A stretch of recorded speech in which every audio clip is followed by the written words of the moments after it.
we go. Probably the last video of 2020. I don't know, good riddance, I guess. But, you know, on the upside, some good things happened.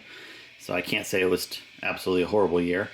But everybody asks, oh, I want to see how you reload. And I don't know. I'm always weird about making an actual reloading video because I feel like, I don't know, like you guys are going to be underwhelmed a little bit. But I'll go ahead and do part of it today and see what everybody thinks. So here I am just getting ready.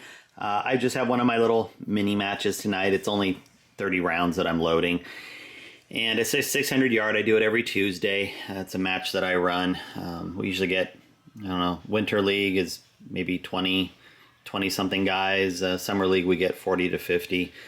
But, you know, here's me getting ready. I've got my bullets. I keep them in these dollar store boxes here. It's just a little Sterilite box. So after they've all been prepped in whatever I'm doing to them, it's just easier to do this for me. I need to calibrate my scale. So we'll do that real quick.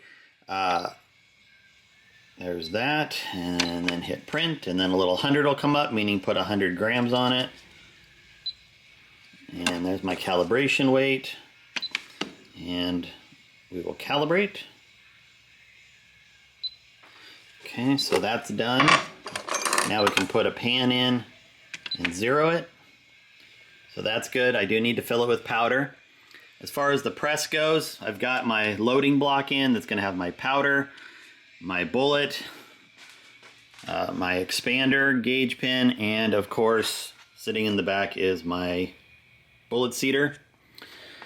And this is the, wow, incredibly glared screen of my autoloader. So I do run it upside down because the way this company designs this, the pad's not auto-rotating. The system, like the way they program it, just physically doesn't auto-rotate. So I run the cords out the bottom. Otherwise, they're pretty fragile little cord connections. It's some knockoff type pad. It's not a name brand, and so I struggle with the cord bending, so I just run this thing upside down.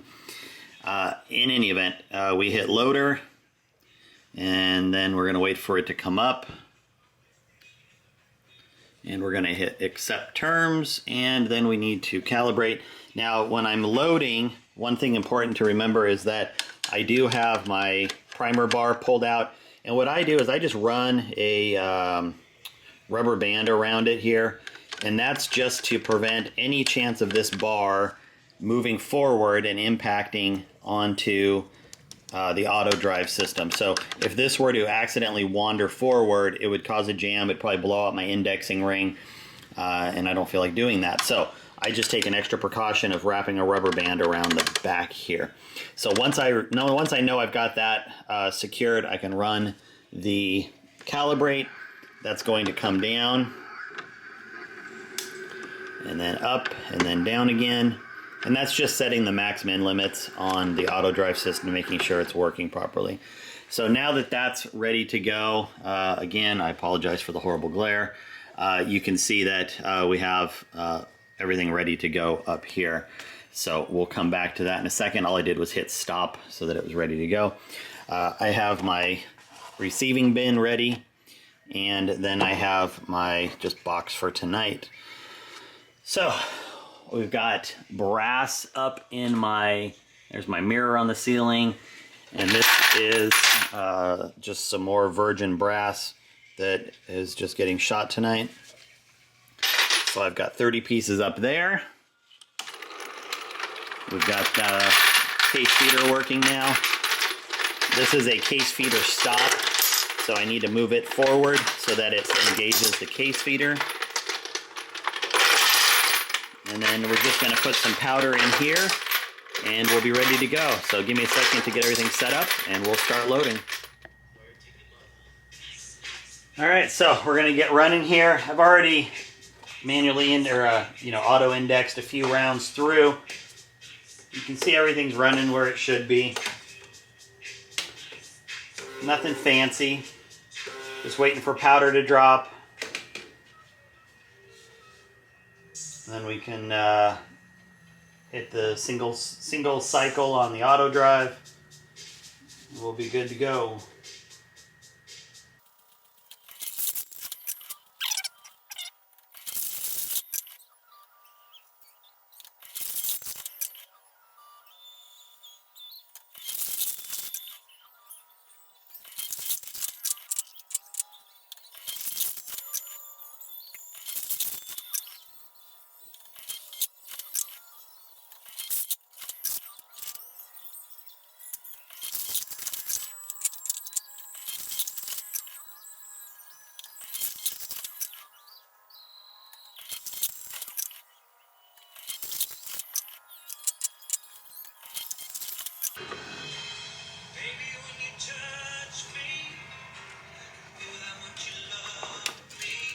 Okay, so it's basically out of brass to load now, so there's no sense leaving it on.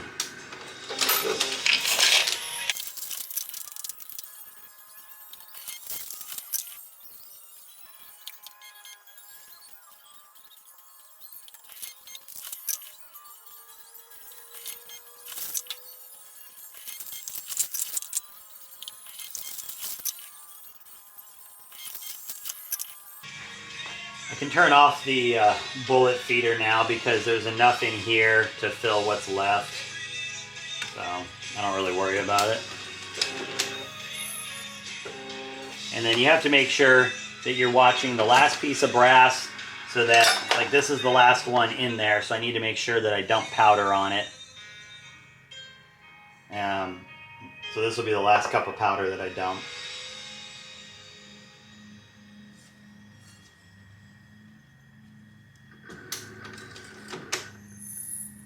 And from this point forward, I can just hit run, and just these last rounds, I could have done it on the last one too, but these last ones will just get punched out here.